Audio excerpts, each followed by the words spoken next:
Hi, I'm Scott and we're here to do the best TLS training in the world today with Feisty here at CodeNode in London. The course is developed and maintained by Ivan Ristić. We're here today to do a 2-day version of the course. We spend day one doing everything about TLS, deploying HTTPS onto our web servers. And then day 2 is all about PKI. We're going to build a fully functioning private certificate authority. We regularly update the material so you're using the latest of all of the standards and all of the information that we give to you. We get questions throughout on all different kinds of subjects. Current affairs is a very particular thing. Recently we've seen lots of cryptojacking attacks and cryptocurrency stories in the press.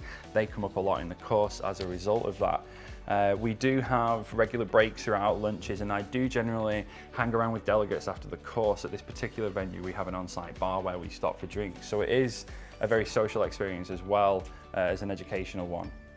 So for the practicals in the labs in the 2 days, we set up virtual servers that all of the delegates are assigned, and they take these virtual servers from being a HTTP website to a fully deployed HTTPS site.